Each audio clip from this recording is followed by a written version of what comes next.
안녕하세요. 반갑습니다. 오늘도 설문회자 강의 시작합니다. 오늘은 고행이라 하는 한 낱말을 가지고 공부를 합니다. 고행이라고 하는 낱말은 일반적으로 사용은 다 되지만은 불교에서 즐겨 쓰는 말이 고행이라는 글입니다. 이 고행이라는 말하고 또 수행이라는 말도 같이 많이 쓰여집니다. 그러니까 고행 설명하면서 수행도 조금 곁들여서 설명하겠습니다. 고행이라고 하는 이 글자는 제일 위에 이렇게 두 개 되어 있는 부분이 풀초자가 부수 모양으로 변해서 이렇게 되었습니다. 이 글자의 원 글자는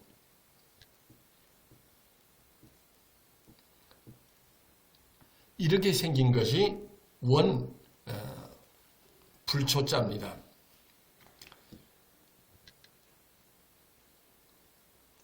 이 불초자는 두 개가 있는데 한 개만 딱 이렇게 쓰면은 풀철자입니다. 풀철자고 두 개가 쓰이지만 풀초자고 이 풀초자가 부수가 되면은 이런 모양으로 변형이 됐습니다. 그러니까 이 글자를 딱 보면 풀초변이라 이렇게 되게 말합니다. 그게 이 풀이라고 하는 글자는 지난 시간에 양약자의 위에 풀초자가 들어갔죠. 이건 풀을 나타내는 글자예요. 풀은 실제로 이게 풀이 돋아 올라오는 걸 나타내는 글자예요. 풀이 땅에서 돋아서 올라오면서 자라는 걸 나타내서 풀철, 불초. 이 글자가 현재 이런 글자로 또 불초자가 쓰입니다. 이 글자와 이 글자는 또 같은 글자로 쓰여요. 이 글자도 불초, 이것도 불초, 이건 불철, 이건 불초변. 부수로 쓰일 때의 불초입니다. 그러니까 똑같이 다 풀이니까 풀 개념은 우리가 사는 데에 먹고 사는 데에 필요한 재료들입니다. 그래서 풀을 얘기하고 풀, 열매, 그 다음에 또 다른 동물의 그 육체 이런 것이 다 이제 사람이 먹고 사는 식료품이죠. 그러면 이런 식료품으로 쓰여지는 것 중에서 풀 종류에서 나오는 것이 제일 많습니다. 우리가 식물성을 더 많이 먹죠. 동물성보다는. 그러니까 요 풀 자체의 설명이 불초자입니다. 그럼 요걸 다 지우고 그다음 그 밑에 쓰여진 글자는 짝대기가 쭉 내려가 있고 밑에는 입구자인데 여기가 줄이 옆으로 가 있죠. 줄이 그어진 것 실제로는 옛날에는 이게 점 형태로 나타나 있습니다. 그러면 쭉 된 거고 밑에 것은 입구자로 입입니다. 입이 있고 그 다음에 줄이 위에서도 쭉 내려오고 그 다음에 점 가운데가 혹이 있고 옆에 풀이 이렇게 자라 있는 모양이 불초자인데 양약자는 풀 중에서 기분이 좋아지는 즐거워지는 풀을 그랬죠. 이거는 입에다가 침을 대듯이 입속에다가 이게 들어가면은 입속이 굳어진다는 개념입니다. 그래서 쓰다 하는 개념이 나와요. 입이 굳어버린다. 입이 굳어서 쓰다 하는 표현이 돼서 쓸고자입니다.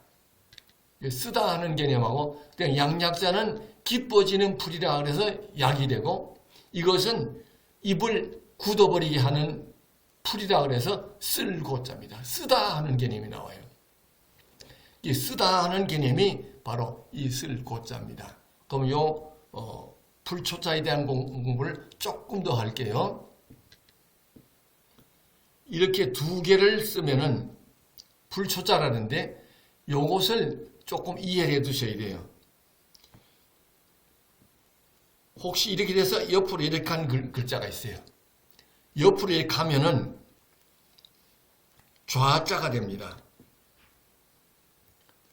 좌자가 되고 또 요 글자 말고 또 이렇게 쓰면은 우자가 되죠. 이건 왼손 좌. 이건 보통 또우 하는데 오른손 우자입니다. 왼손과 오른손 두 개를 나타낼 때에 이 글자와 비슷합니다. 이것도 요 글자가 또 우자를 이렇게 표현도 합니다. 그러면 이런 그림은 갑골문에서나 쓰이는 거예요. 이것이 이제 변해서 이런 모양이 되고 이쪽은 이런 모양이 됩니다. 그러면 이렇게 쓰면은 왼손 좌, 이렇게 쓰면은 오른손 우. 여기에다가 요 장인공자가 되면은 왼쪽 좌, 여기 입구자가 되면은 오른쪽 우가 됩니다. 오른손 왼손으로도 요 글자와 닮은 것이 있다는 걸 내가 설명을 조금 더 드렸습니다. 그러면 쓸고자는 입에 넣으면은 입을 굳게 한다, 입을 굳어버리게 한다. 그래서 쓸고자입니다. 그 다음에 행자가 나옵니다. 행자는 이렇게 써졌는데 요 앞에가 두 번 삐치고 내리거는 거. 이것이 이 글자는 간다 하는 첫째 글자인데 요 앞에 요것만 딱 띄면은 이 글자의 약칭이 돼요. 그래서 요 글자가 혹시 글자 속에서 이런 글자가 붙어 있으면은 길을 나타내는 글자거든요. 이 글자가 행자가. 행자는 실제로 그림을 그리면은 네거리 모양입니다. 앞에 뒤가 네거리 모양의 것이 글자화된 것이 갈행자예요. 간다 하는 뜻이 돼요. 그래서 길거리를 딱 표시하면 간다 하는 개념이 됩니다. 여기다가 요 발을 만약에 여기다 그려놓다 그러면은 발바닥이 여기다 그려지면은 간다는 뜻으로 이 글자가 됩니다. 이 글자는 발그림이 갈행자에 포함되면은 이 모양이 되어버려요. 그 갈행자는 간다, 길거리 의미하는 글자고, 이것이 한 개만 있을 때는 이런 글자가 됩니다. 이 글자는 이 글자 모양입니다. 척자라고도 이걸 발음은 하긴 하는데, 그러니까 간다 하는 개념이에요. 그러면은 고행했을 때에 쓰고 힘드는 길을 간다 하는 개념이에요. 쓰고 힘드는 길을 간다. 그게 고행입니다. 그러면 이 글자와 같이 사용되는 글자가 수행이라는 말이 또 있습니다. 수행.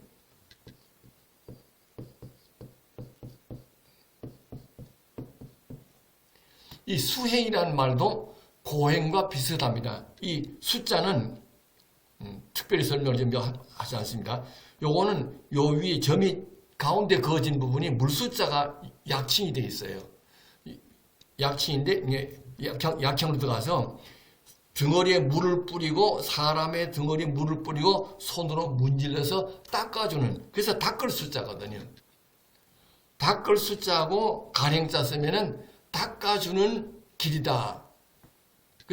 자기 스스로를 깨끗이 하면서 가는 길이 수행이고, 고행은 힘들고 어려워도 그 길을 간다 그 소리예요.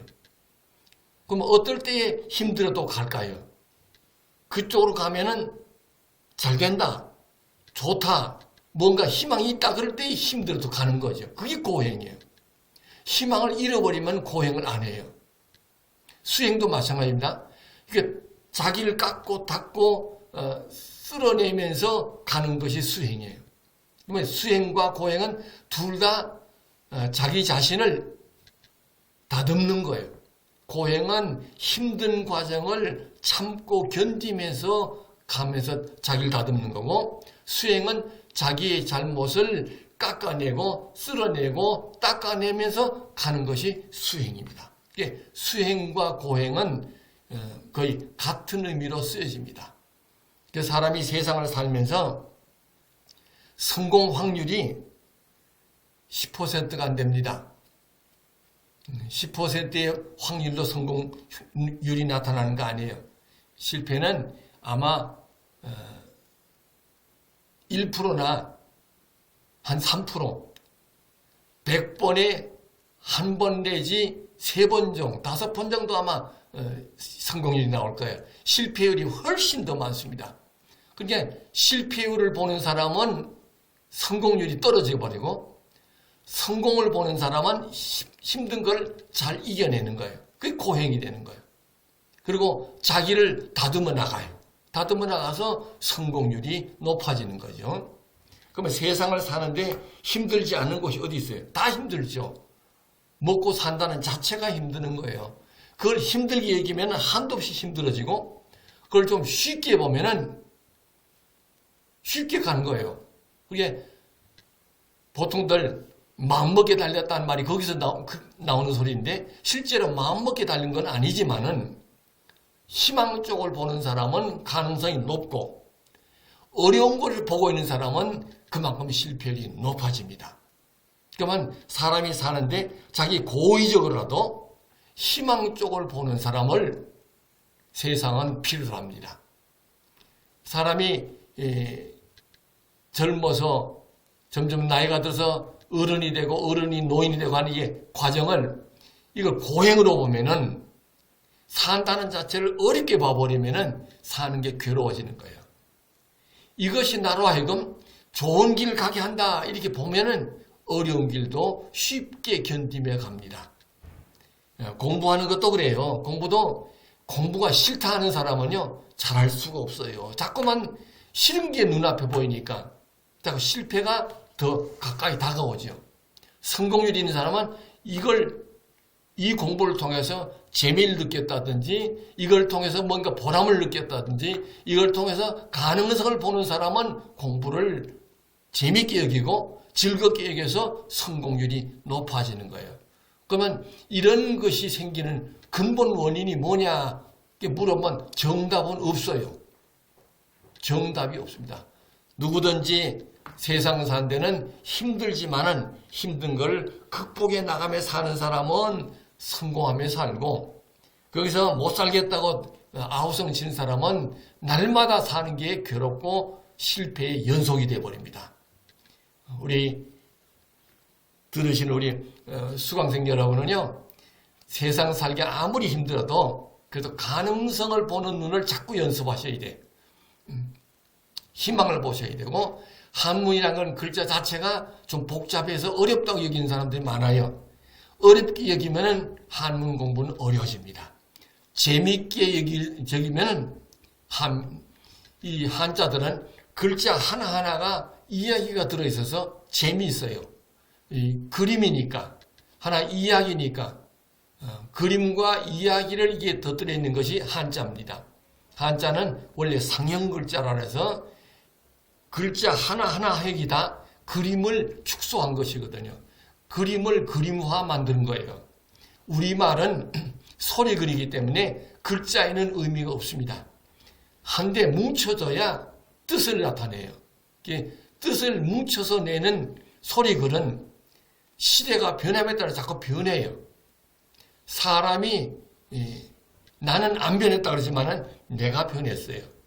세상 살면서 내가 중학교 때, 고등학교 때, 대학교 때에 그 사람이 아니에요. 저는 이미 변한 사람이에요.